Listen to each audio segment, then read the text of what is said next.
Very specially, I'd like to welcome you to another series of our online lecture with the legal playlist. And today we'll be talking about commercial law. All right, some universities will refer to it as commercial transactions, some universities will refer to it as commercial law. Make no mistake, they are one and the same thing. And under commercial law today, we will be looking at the law of agency. My name is Emperor Kenjika Nnoma. I am a legal practitioner and a lecturer with Clifford University, Abia State. If you are a new subscriber to this channel, thank you very much for stopping by. Thank you very much for peeping into our channel. And if you are a returning subscriber, thank you very much. And one promise is sure, you will not be disappointed for loving and subscribing to this channel. So quickly, we delve into the course for today. Don't forget, we are talking about commercial law, and the topic is law of agency. Number one is to ask, why is it necessary for there to be an agent? After we would have answered that question, of course, we're going to be looking at the definition of agency. And then we'll be unraveling who is an agent, who does an agent relate with?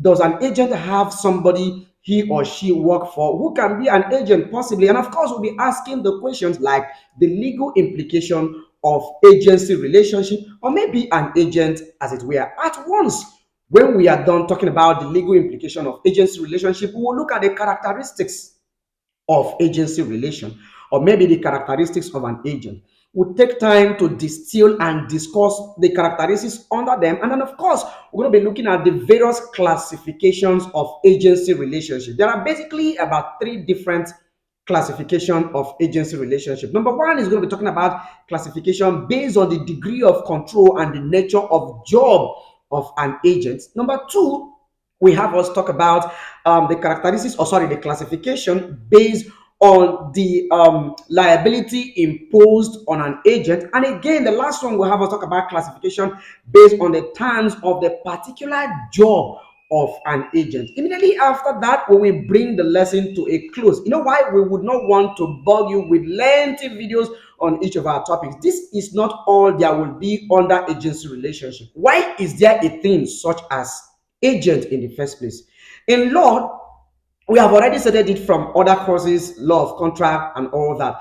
Two people can actually go into any kind of contractual relationship, any kind of agreement, as far as that agreement has the flavor of law, and as far as that agreement does not offend any aspect of an extant law existing at a particular time. So two full-grown adults can actually go into agency relationship, right? Where one person will become the agent of the other, and that person who has an agent will be referred to as the principal. So from the beginning, there are two parties to agency relationship. Party A is referred to as the principal, who is the oga patapata of the transaction of that contract, and then party B is the agent, who you can see as the errand boy or the servant, so to say, of the principal. So imagine if from the angle of Oga, the house owner, and the gateman. All right, the gateman run errands for the Oga, and then the house owner is in control, gives the gateman the powers, the duties, the instructions to carry out every day. So in that instance, the Oga, the owner of the house, becomes the principal, while the gateman becomes his agent, doing everything that the principal would have ordinarily, done for himself, and then representing the principal, being the Oga, the owner of the house, in certain important issues, with third parties, with people outside, as if the Oga is the one doing that by himself. Now, there are many reasons why people will want to go into agency relationship. I read through the book of MC Okani, all right, commercial law in Nigeria, and he gave about two reasons why agency relationship will come to be. Number one reason he gave is the issue of location. All right, even if I will have my own reasons to add, the issue of location. Somebody can actually be in Nigeria but have a business in America, in United Kingdom, or any other country of the world. The person cannot be shuttling between Nigeria and Brazil or UK, as the case may be. But wants the business to be a going concern, wants the business to keep running, the person may choose to appoint somebody who resides in Brazil, whether the person is a Brazilian or whether the person is a Nigerian who resides there. But the person wants to elect somebody who is in Brazil to represent him in his business. So you see, the reason of location, being in Nigeria, being in Brazil at the same time, can be one reason why somebody will choose another person to work on his behalf, and that other person will now become his agent, why he here in Nigeria is the principal, giving authorities every other time. Another reason why people want to elect an agent is the issue of expertise or technical knowledge. Sometimes everybody will not have all the knowledge he or she needs to drive his business, to drive his company. For instance, I am a lawyer, for instance, and I have a business I am running. Let us say the business of poultry farm. For the purposes of this video, let's say the business of poultry farm. I do not have the requisite knowledge about poultry farm. I am not an expert in farm. I did not study agriculture. I did not study fishery in school. So what I will have to do is to hire an expert who I will be giving authorities, or who I will give instructions. I want things done like this. I want this thing done like this. Or I will ask questions, why can't these things be done like this? And then at the end of the day, I will get advice from the expert. I will get, those my instructions carried out. So expertise and knowledge, technical know-how, is one of the reasons why somebody would want to have an agent. My own reason why I think somebody should ordinarily have an agent is a question of choice. Even if I am an expert in poultry farm and I do not want to get involved in the business directly, maybe for one reason or the other that is best known to me, I can hire people to work for me. I can hire a manager who will be representing me, who will be running that company. So choice is also the reason why somebody want to, of course, have an agent. I also added another one, and that one is the issue of availability. Yes, somebody might reside in Nigeria while his business is done or is carried out. The same person might also have all the knowledge, for instance, to run that business and run it very, very well. Okay, apart from having the choice of wanting to choose another person to run the business for him, availability may also be another very key factor.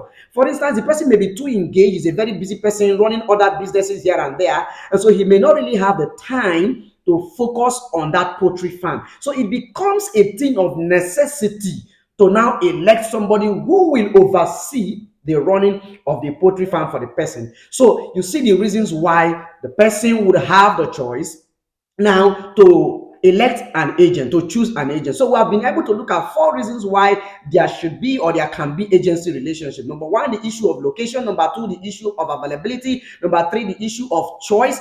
Number 4, the issue of expertise. That will not bring us to the next subtopic, which is going to be we defining agency relationship. Like any other law, all right, agency relationship can be said to be a consensual relationship between two parties, where party A is referred to as the principal and party B is referred to as the agent, whereas the agent has the authority of the principal to do everything that the principal wants him to do within the scope of his business, within the jurisdiction of his business, within the boundaries of his business, meaning that the agent will not go beyond the boundaries of the principal's business, which the principal, if he were to do those things himself, do not have the authority or the power to do those other things. What it means is, breaking it down, that for there to be an agency relationship, there are key features from the definition that you can take home. Number 1 is the issue of consent. That is where you heard me say consensual relationship between two parties. So there must be issue of consent. The principal and the agent must agree to work hand in glove, right? Now, the next feature to take away from that definition is the issue of there being two parties. So there cannot be just one party to an agency relationship. For instance, you say the principal is also an agent to himself. It does not work that way. There is nothing like that. So there has to be party A, which is referred to who is referred to as the principal, and of course party B, who is referred to as the agent, who will always run the errands of the principal. And then you also take away the fact that another feature is that the agent does not have the authority to do things outside the powers of the principal. That is, the agent does not have the right to do the things that his principal will ordinarily not do. However, as we continue in this topic of law of agency, you will discover that there are some times that the agent can actually go beyond the power that he has to do things. And then the question is, those things that he did that the principal did not expressly give him power to do, will it bind the principal? Well, the law answers it in one way or the other. That is when we'll be talking about the issue of ratification. But let's not confuse this first session of our class until we get to that point. In a nutshell, that's what the features we can distill from agency relationship, from the definition of agency relationship. Of course, agency relationship also, if you like to shift it a little further, has the issue or features of a third party, because the agent is acting on behalf of the principal with other third parties who he will now bring to bind the principal together. Very quickly, I like us to note something, and I have written it down. I like to read it out for the purposes of this education. I said an agent must act for the principal in all matters having legal flavors. All right, because anything that has to do with criminal or tortious act will make him liable as a party alone or together with the principal. What I'm trying to say in a nutshell is that every time the agent is acting, he must act in consonance, in conformity with what the principal has power to do. He must not, because he's acting for the principal, now go and offend somebody committing tortious act, or go to commit an offense which will become a criminal offense. That will not actually bind the principal. No. Gentlemen, let us now quickly go over to the next subtopic, which will be legal implication of agency relationship. What does it mean to talk about legal implication? What it means is this: simply, when agency relationship is created, what is the implication in law? What can the law say is the significance? What is the importance? What are the things that have come to be in law when agency relationship is created? The number one thing to take home is that there exists, or there is created, a reciprocal relationship between the principal and the agent, which will give rise to rights and liabilities. So the law of agency creates a reciprocal right and liabilities between the principal and the agent, meaning that the principal have some rights to enjoy from the agency relationship. The agent also has some right to enjoy from the agency relationship, such as the two of them also have their liabilities, which they are bound to suffer in case anything goes wrong in agency relationship. Another thing to also take home as one of the implications of agency relationship is that in the same way, agency relationship creates a reciprocal right and obligations between the principal and the third party who the agent is going to conclude business or close business for the principal with. All right, the third party that the agent is going to transact with on behalf of the principal, the law of agency, creates a reciprocal relationship, rights and liabilities between the principal and that third party. Another thing to take home as one of the implications of the relationship of agency is that there is the establishment of privity of contract between the principal and the third party. And once this privity of contract is established, it actually becomes an exception to the doctrine of privity of contract. What it means is, ordinarily speaking, there shouldn't have been a contract between the third party and the principal, because from the beginning it was between the agent and the third party.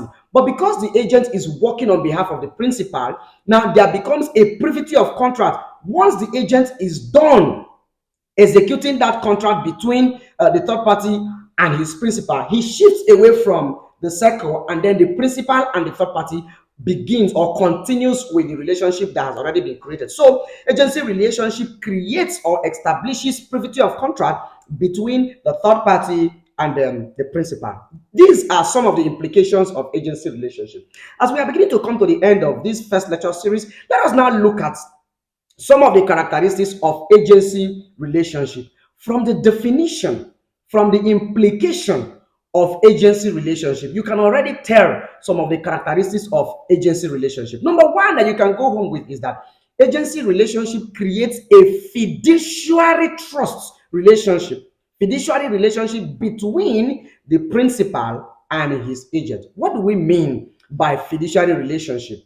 By fiduciary relationship, we mean that the agent is seen as somebody who the principal is held at high level of trust and confidentiality, so that the agent will not be exposing some secrets, all right, some successes of the principal's business. Every business actually has something that drives it, something that makes it prosper. We can say those are the secrets of the success of those business. If you have an agent who will always go about telling your counterparts, telling your opponents the success of your business, we can say that agent is not acting in his full fiduciary relationship. So an agency relationship creates fiduciary relationship between the principal and the agent. The number two characteristics of an agency relationship is that it creates a bipartite and a tripartite relationship. I'm going to explain this. When you say something is bi, it has to do with two people. So when you say bipartite, it is a relationship between the principal and the agent. So that is a bipartite. But when you say tripartite, now it becomes a relationship between three persons. You're not bringing in the principal, the agent, and the third party that the agent has been contracting with for the principal. So it creates a relationship between the principal and the agent at one arm. It creates a relationship between the agent and the third party at one arm. And then it creates a relationship between the principal, the agent, and the third party. So that's why you see it is bipartite relationship and tripartite relationship. The next characteristics to look at there is that the test of agency relationship is on substance and not form. What it means is that the test for which agency relationship is tried is on the basis of substance and not form. We don't just look at the things that the parties to a particular agreement, bring to the fore, bring to the table, and they just call it agency relationship. No, the court, the law will look at the form, whether the ingredients of agency relationship, a principal and an agent, are actually in that particular transaction before it can be referred to as an agent relationship or agency relationship. Another characteristic is that it is not at all times that the issue of consent can actually be sought first and gotten either expressly or impliedly before agency relationship is created, because there is such a thing as an agent of necessity, where somebody acting on behalf of another person was not primarily contracted to act on behalf of that person, but some circumstances just orchestrated, some circumstances just arose and now made party A to now act on behalf of another person, known as party B. If you go back to the law of contract, all right, in the case of Couturier and Hasty, you will recall that the defendant had actually made to buy corn, a cargo of corn from the plaintiff, the seller, and that corn was going to be transported from point A to point B. But along the line, this is a law of contract case, but I want to use it to teach you where agency relationship can arise by a question of necessity and not ordinarily somebody electing an agent to represent him. Now, in that case of Couturier and Hasty, like we said earlier, the master of the ship, the person who is in charge of the ship, saw that the corn had fermented, and he didn't want that corn to all get lost. So what he had to do was stop by somewhere and sell that corn. He was not obligated to sell the corn. He was not instructed to sell the corn. He was only asked to bring the corn from point A to point B. But he sold the corn necessarily because he didn't want the corn to go all bad,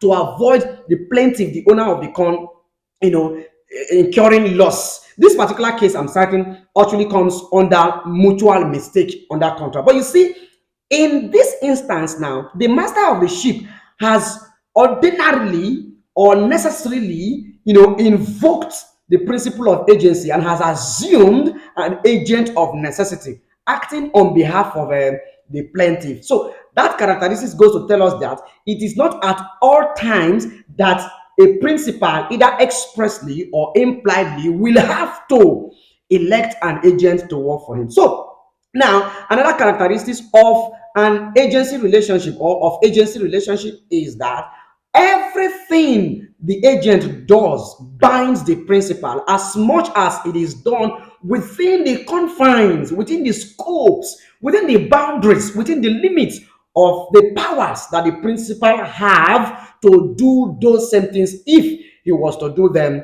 by himself. So if the agent goes ultra vires his powers, if the agent goes out of the scope of the principal's powers to do other things that the principal did not either expressly or impliedly instruct him to do, the agent can sometimes be liable alone or together with the principal, to whoever he must have wronged. Very quickly, let us now look at classifications of agency relationship. Like I did mention earlier, there are about three different kinds of classification. Let's just go very quickly into it.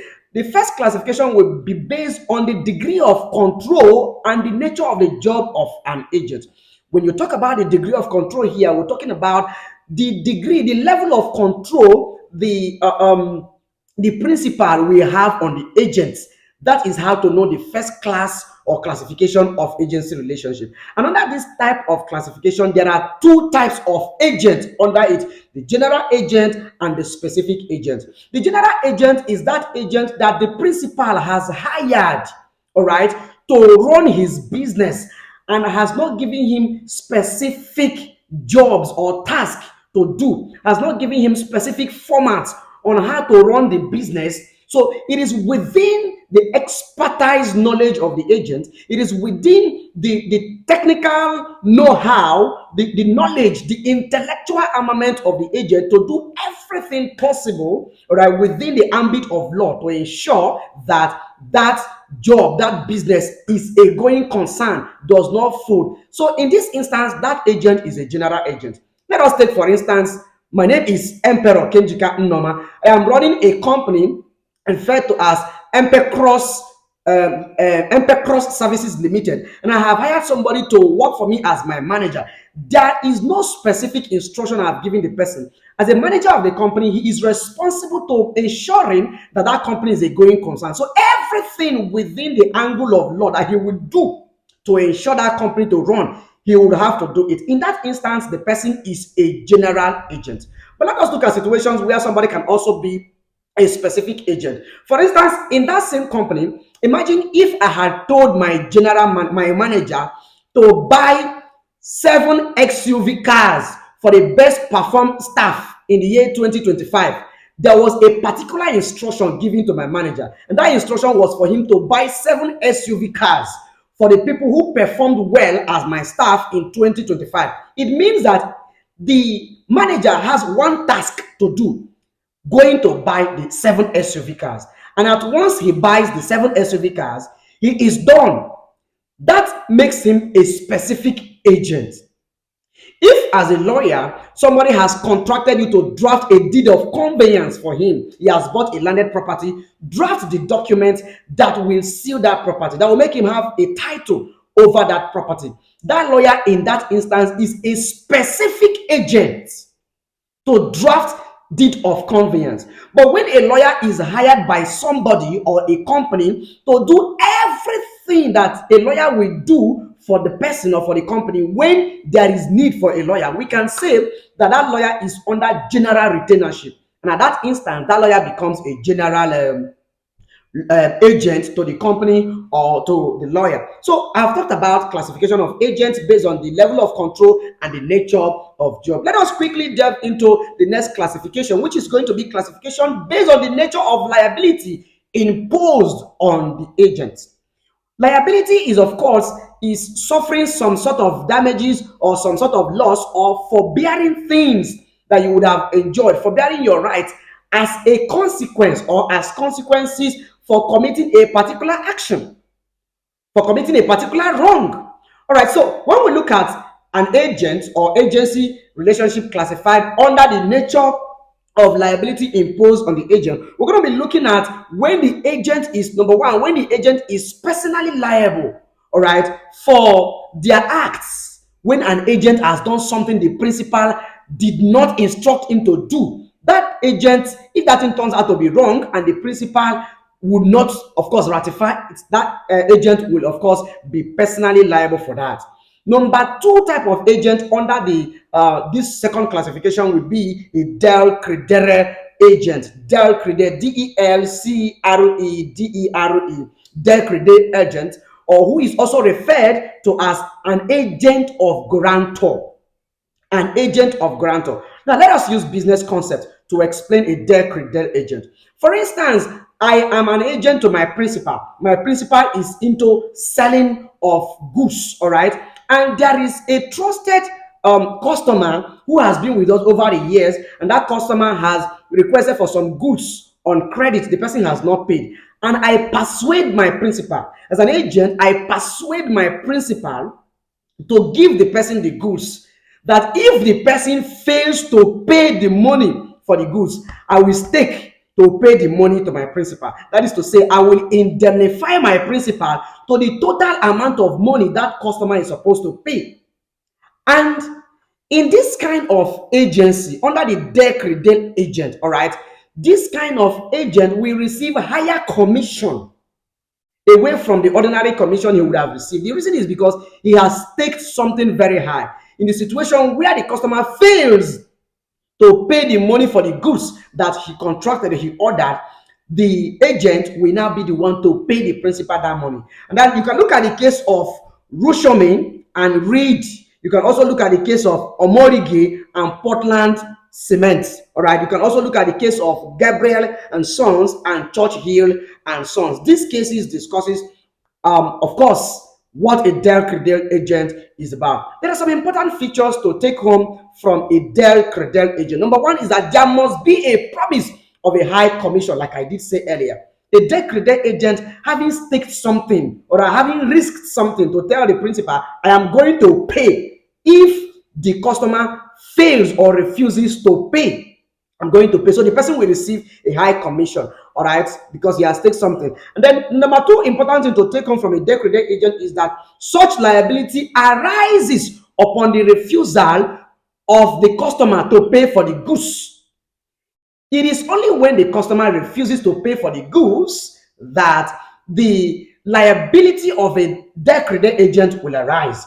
Finally, I like you to understand that under a decredal agent, it means that the decredal agent does not have any liability to pay for the goods if the customer refuses to take delivery of the goods.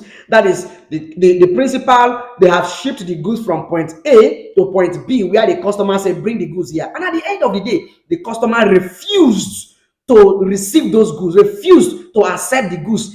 The decredal agent will not be liable. He will only be liable after the customer has received the goods, but subsequently on the due date when he's supposed to pay money, has refused to pay. Finally, let us go to the confirming house, which is also an agent under the second classification of the level of liability to be imposed. The confirming house is an agent that helps somebody to confirm an order. Let's say I am a confirming house agent. Now, somebody received an order from United Kingdom or from any foreign country to ship a particular thing, and that person runs to a confirming house, which is also an institution, to say, please help me confirm that this order I got to ship 250 bags of cement to Brazil is real. The person is not a scam.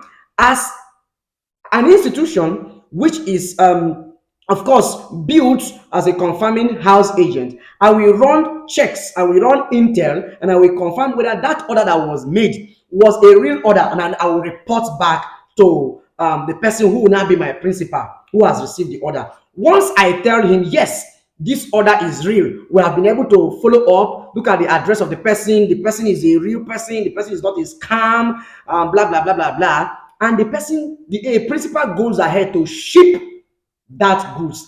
If in the end, the principal did not get money for the goods he shipped to that person, the confirming house agent will bear liability for it to the tone of that amount of goods. And when eventually the customer pays for the goods, of course, the confirming house agent will also get his own pay. Let us look at the very last classification, and then we will bring the class to a close, and that will be classification on in terms of particular functions performed by the agents. Classifications in terms of particular functions performed by the agent. Under this type of classification, now we're going to look at different kinds of an agent. Number one, a mercantile agent. Number two, a factor. Number two, a broker. We're going to look at an auctioneer, a banker. Yes, and then we're also going to look at partners, and then we'll bring the class to a close. Remember, ordinarily speaking, this is supposed to be a 2 hours class or even more when it was in the classroom, as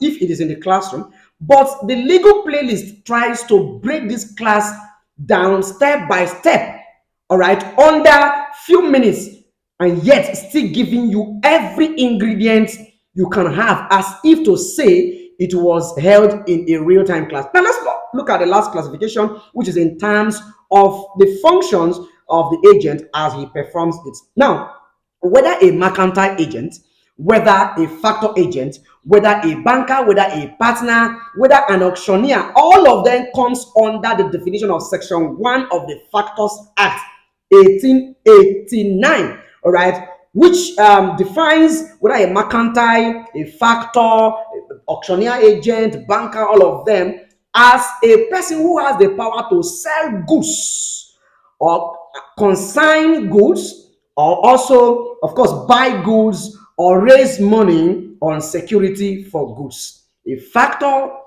an auctioneer, a partner, a mercantile agent, all of them fall under the same category of definition, going by section 1 of the Factors Act. They are the agents who occupy and have the powers to sell, to buy goods, or to consign goods, or to raise funds for security for the purchase of goods. So any person who does any of these things is a mercantile agent. But there are little things that differentiate mercantile from factor, from broker, from auctioneer, from partner, from banker, as the case may be. We're going to be looking at them one by one. Now let us look at a factor. Like I said earlier, of course, a factor is one who is in possession of goods for the purpose of sale without clear authority. He can sell without clear authority. He can sell same as far as it is within his possession. Unless otherwise, he can sell and receive money in his name and remit same. What are we trying to talk about a factor? We say a factor is a person who, the owner of a goods, carries his goods. For instance, now I have a car. I want to sell my car. I carry my car. I give to another person. That car will be in his possession. The person is referred to as the factor. What he has to do with that car is to sell the car. Look for a buyer, sell the car. That car will be in his possession. Unlike a mercantile agent. A mercantile agent is just going to be running around looking for who to buy the car, but the car will never be in his possession. So the difference between a mercantile agent and a factor is that the factor has possessory power. The commodity to be sold, the property to be sold will be within his possession. And he also has the right to sell such property in his name. He has the right to receive money for the property in his name. He even has the right to sue in his name. And at the end of the day, what he has to do is also to remit the quota money to his principal. This is a mercantile agent. You can look at the case of Weiner and Harris, the case of Weiner and Harris, of course. But the factor does not have the power outside the possessory power and outside the power to sue in his name, receive money in his name, sell in his name. He does not have the power to pledge the goods. So what it means is that outside selling the goods, the factor agent do not have the power to treat the goods otherwise of how it should have been treated. Very quickly, the broker, one thing that differentiates the mercantile agent and the factor and the broker is that a broker is in the stream of negotiation. He is an agent that negotiates business for the principal. For instance, somebody has a ship he wants to hire out. All right, there is somebody who functions as a ship broker. So anything broker is somebody who negotiates business for another person. It's just like you also have insurance broker. It's somebody who goes about looking for or gets somebody who wants to insure a property and negotiates between the insurer, the insurance company, and the insured person. So he is like a middleman whose responsibility is basically to negotiate. All right. So he also gets a commission, which is referred to as brokerage. And then whatever he's negotiating is not within his possession. No, it's not within his possession. But then if he is an insurance broker, he has the right of lien in case when his, of course, money is not paid and all that. Partners is very simple as we are beginning to wind up the class. Finally, a partner is somebody who is in a business with other persons. So if there are four of us who float a business, the four of us automatically become partners to each others. And then automatically we are also agents to each others. And we go out, look for customers. The next person is out looking for customers. Once I succeed in my customer finding, every other person around the business will benefit from it. And all of us share our losses, liabilities, and rights as the case may be. So partners are also form of agent. Of course, an auctioneer is somebody who is hired as an agent to sell goods, all right, to the public who wants to buy on behalf of the owners of those goods. Yeah, he is also licensed by law and he's authorized. So any person who ordinarily is not licensed by law as an auctioneer cannot actually function as an auctioneer. Even if a lot of people in the streets, are doing the businesses of auctions as auctioneers, but properly so-called, legally speaking, an auctioneer must be licensed and must have the authority of the owner of the goods to sell. All right, the goods can be in his possession, yes, and he can sell the goods, yeah, but there are certain salient factors to go home with. He does not sell the goods privately, he sells the good publicly. He receives commission, all right. He may or may not retain possession. That is to say, the goods can be in his possession, or the goods may not also be in his possession. An auctioneer does not have the rights. An auctioneer does not have the right. If the owner of a goods, maybe my laptop that you are seeing in the background, this is my laptop. If as the owner of this laptop, I have given it to my auctioneer agent to sell for me, and I tell him, do not sell this laptop below 500,000 naira. So it means if he sells this laptop 499 naira 99 kobo, he has contravened my instruction. That transaction will not bind me, the principal. So when an auctioneer has some goods that have reserved prices on them, he must not sell them below the prices of those goods. If not, the contract will not be binding on the principal, and the title will not pass to the person who purchased that goods. And the person who purchased that goods and did not get title can actually turn around and sue the auctioneer for lack of warrant of reserved sales. All right, finally we look at a banker. Of course, when you go to bank, you go to bank to transact over one thing, your money. As you go to bank every day, wanting to withdraw money, requesting for your money to be withdrawn, whether through via ATM machine, or you go over the counter using your checkbook, or you go into the manager's office depending on the branch, you are actually sitting in the position of a principal, whereas the bankers are your agents in those instances who must not do anything outside the scope of the authority you give to them. That is why when a banker tampers with a customer's money, that banker is liable for it. Ladies and gentlemen, or gentlemen as it is, I said ladies and gentlemen intentionally, just in case there is anybody who is not an aspirant to the bar, a law student, or maybe a lawyer coming across my channel, comes under ladies and gentlemen. But then, generally speaking, gentlemen, this is all we have to talk about today as in the part 1 of our law of agency under commercial law. Don't forget, we told you the various reasons why somebody might be hired as an agent, or somebody might be reserved or retained or contracted as an agent. Number 1 is the issue of availability. Number 2 is the issue of choice. Number 2 is the issue of location. And of course, number 3 is the issue of expertise. You may want to bring time under it. That time will be subsumed under availability. Once again, my name is Emperor Kemjika Nnaoma. I'm a legal practitioner and, of course, a lecturer with Clifford University, Abia State. If you have found value from this video, which, of course, I believe in my heart that you have, do not fail to please hit the subscribe button and then turn on the notification bell. Ask your questions in the comment section of this class. If there is anything you don't understand, you need further explanation, drop it as a question. If there are things you have understood, please let us know that this video gave you value so that YouTube can actually recommend this video. By the way, for my students in Clifford University, here comes your assignment. Here comes your assignment. I told you I'm going to be giving you an assignment at the end of each of my videos. So, assignment is this. What are the things you think an agent can represent his principal for? What are the things an agent can represent his principal for? Number 1, assignment. And number 2 is, what is the difference? What is the difference between a factor, a decree, and an auctioneer agent? What is the difference between a factor, a decree, and an auctioneer agent? That's assignment number 2.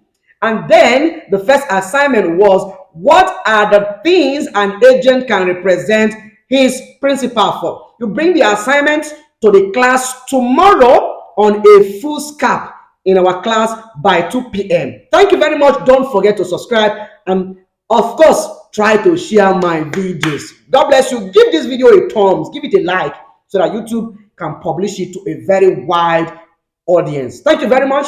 God bless you.